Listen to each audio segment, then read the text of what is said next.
August 1941. The nuclear bombing of Hiroshima and Nagasaki, 1945. Wait, let me not even go far. Let me talk about Femi, my guy, who still remembers one babe I stole from him in Genesis 2. But what was her name again, sir? Emeka. What's the precious? I cannot even remember. But that's the point. History is painted with the unsung tears, blood, and scars of people who fought and forgotten. Good day, Mr. Contest Chair, my fellow toastmasters and students. My name is Oluwashinayomi Ajayi, representing the prestigious Veritas Chamber. My grandfather, Papa Emeka, survived the Biafran War. But before we get there, I want you to imagine a land brimming with life and energy, suddenly reduced to a landscape of ruin.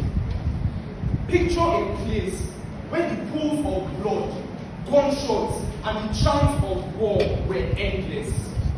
The fight for survival was real, and millions of people had to sweat blood to find something as common as bread to eat. I'm not even talking about boring bread that is now 750. I am talking about starvation and disease. This was the reality of our grandparents during the Civil War, the Biafran War, at the hands of the federal military government. Papa Emeka fought in the Biafran War. So when people describe him, they use words like commando or survival. For me, I describe him as walking dead. The date was July 6, 1967. The day his world came crashing down. The day the axe took its first swing against his life. I once thought that the worst problems anyone my age should have to face will be coming to university. The crowds, the isolation, buying more small for bread for 750. But no, being forced into a war to fight and die against people who prioritize the fasting of their egos over the lives of over 2 million people cannot even compare. He started with his father. Papa Emeka once told me, they came in the night. My family kicked and screamed as the armed men, army, men of valor, sworn to protect my honor and liberty. Men like me bundled and dragged my father out of our mud house on the orders of the military government. My father was killed in the streets for all to see. Papa Emeka was barely 18 years old when he was conscripted into the army, uprooted from his home, and put in front of gunfire. It doesn't matter the cost. It's a war. Lives are a part of the casualties. This was the anthem regularly sung by the military government, who forgot the face of a man as soon as they detached his head from his body. The second swing was even worse than the first. The Bible says, while men slept, the enemy came and sowed amongst them. This enemy not only sowed, though, he ripped them apart. Boom! Chaos erupts.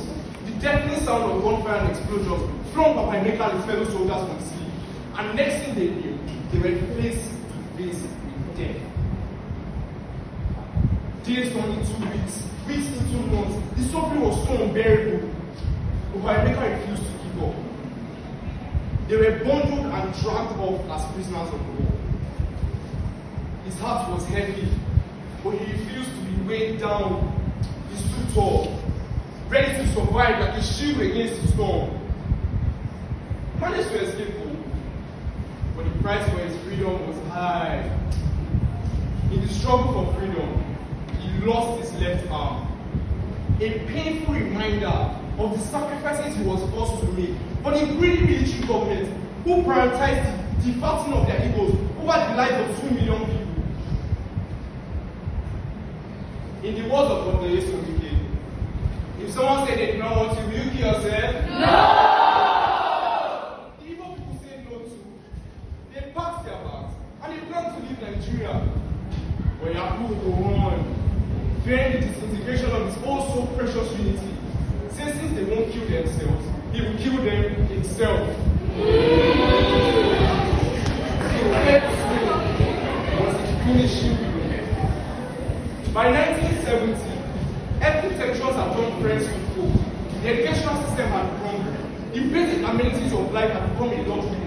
Over 2 million innocent people had died as casualties, more like victims of a calculated genocide. But at last, the war was finally coming to an end. I lost everything I held dear. These are the final words I heard from Emeka. They say the nation has simply moved on from that war. But the forgetfulness of the acts that has brought so much pain in the life of Emeka is in itself the third and most painful swing.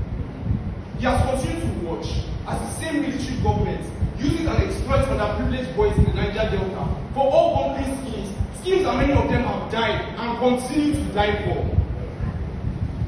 A popular saying goes, time heals all wounds.